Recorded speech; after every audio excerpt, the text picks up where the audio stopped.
What's going on, everybody? So, people ask me all the time to show off my own collection more. And it feels weird for me that people would be interested in my own collection.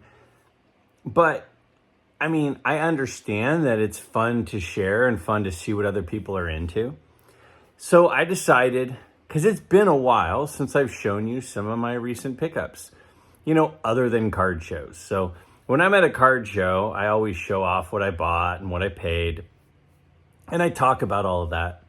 But a lot of the times when I'm buying stuff kind of behind the scenes, whether it be on an auction site or, at a card shop or somewhere else, I don't usually have an opportunity to show what I've been buying. So, I give my opinion on what are good buys and what are bad buys. And ultimately, the opinion I will always continue to say most is you should buy what you like. Don't buy what you think other people will like. Don't buy what you think is going to go up simply because you think it's going to go up. If you buy stuff that you like, and then you buy things that you like that you think are probably going to go up, you're going to be good because you'll have stuff that you like. Now, again, I'm mostly a collector. Most of the things that I buy, I'm keeping unless, I get a really good offer for something. Then there are times I'll let stuff go. But as a collector, I really, really encourage you, make sure that you're buying things that you enjoy. So, when I show you what I've been buying, it's sort of a glimpse into what it is that I enjoy. So I'll show you some of my recent pickups. Now, I will tell you that the things that I say in my videos are things that I believe in, for my own collecting. Otherwise, I wouldn't say them. Whenever my students ask me for advice, they'll say, well, Mr. Miller, what do you think about college? Should I go to a community college and then transfer to a 4-year school? Or Mr. Miller, should I buy, a new car or should I buy a used car? Or what do you think about, whenever they ask me for advice, which they do a lot, is I always tell them, well, the advice I would give you is the advice I would give my own kids, or it would be what I'm doing or what I did, because that's what I thought was a good decision, which is the reason why I did it. So, by seeing what I'm buying, you can kind of see what I think are, worth buying. Now, I'll remind you, I love vintage stuff, and I buy modern stuff sometimes too. Nothing in this particular video is modern.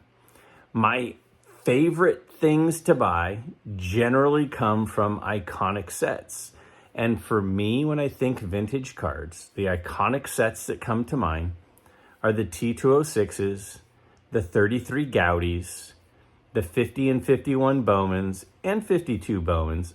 For me, are iconic. They're some of my favorites. I like the cards that are not the normal standard size. There's something about those that I find really intriguing and drawn towards. So a lot of the things that I buy come from those sets. That said, when I'm buying cards from the middle to late 50s or the 60s or 70s, I'm generally buying iconic players or players that I have a connection to. So, long story short, that's kind of my philosophy for what I buy and collect. But let's check out what I've been buying over, this is about the last, I'd say, 45 days or so that I've picked up not at card shows. I'll go ahead and put the price of what I paid for each of these cards on the screen as they come up so you can also get an idea for what I've been paying. All right, so here is my stack. Now, first up, you may remember recently I bought this Dennis Eckersley rookie at a card show for $10. Sent it off, and he charges $10 for signing through the mail. It's just Theismann I bought for 50 cents at a card show, sent off through the mail. He was free. So for those two cards combined, I have $10.50 plus the $10 signing fee for Eckersley. Got this 51 Bob Feller card. I spent $25 on that. And then I've got a 51 Warren Spahn. Now, again, there's a crease through this, and these are a little bit rough shape, but I paid $30 for the 51 Warren Spahn. And we've got a Robin Roberts 51 Bowman, and this one was $8. And then kind of a rough Richie Ashburn card, but well centered. Got a couple of big creases in it, but I paid $10 for that. I love the 51 Bowman set, so I'm always looking to pick up Hall of Famers from that set for cheap. Now, I love this 1888 N19 Allen and Ginter Pirates of the Spanish Main set. You may remember I bought one of these at a Hayward card show recently, raw, ungraded. This one I paid $53 for. And I don't know, I thought that was a great deal. And then this one's a 3.5. So this is another one. This set has 50 cards in it. So this pirate card, again, these are 1888. So they're over 125 years old. This one's a 3.5. And I just paid $53 for this one too, which I thought was a great deal. They're just beautiful cards when you look at them in person. The color and the images on them are really, really cool. So I picked up a couple of those recently. Now, Owen Wilson, also known as Chief Wilson, might be known most for the fact that he has a record that may never be broken, 36 triples in one major league season. That's the all-time record. Since 1950, I think only 2 people have ever had 20 in a season. So in the last 75 years, about 20 twice. He has 36. I've got this Ginger Beaumont. Now, he won a batting title. He led the league in hits 3 times. He had 100 runs 4 times. His career average is over 300. I think he'd be a borderline Hall of Famer, but his career was fairly short. Another thing about Ginger Beaumont is he was the first batter to ever bat in a World Series. Harry Davis, 4 times in a row, won the AL home run title. He also won the AL RBI title twice. And he won 3 World Series with the Philadelphia Athletics. So though he's not a Hall of Famer, he is certainly was a big part of some World Series teams. And last but not least, I have this Clark Griffith. Now, he's known for a lot of things. He is a Hall of Famer. He won an MLB ERA title. He was the first ever Yankee captain. And he was 20 years as a player, 20 years as a manager, and 20 years as an owner of the Washington Senators. Only person to do that. All right, so short little video, but again, just an opportunity to show you what I've been picking up, what I've been collecting, what I'm into, what I tend to be drawn towards.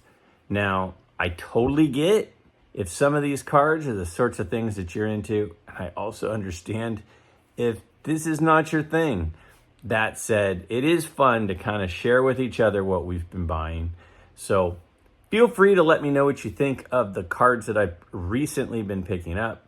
Again, I tend to, when I buy set cards from a set, like the 51 Bowman, like the 50 Bowman, like the 52 Bowman, like the 33 Gowdy, like the T206s, like the E90s, when I buy cards from sets like that, I don't generally buy commons of guys that there's no real story behind. I tend to be drawn towards players that there's something interesting about them, like the ones I just showed you in the Harry Davis with the 4 home run titles in a row and the 2 RBI titles, like the Chief Wilson, who has one of the most unbreakable records in all of baseball. Some of these players that just have something kind of unique about them. So while I may not be able to fork over for a, Walter Johnson T206 portrait right now, I can pick up a cool T206 card of a player that has an interesting story about them, an interesting background about them, and was a really good player during their day.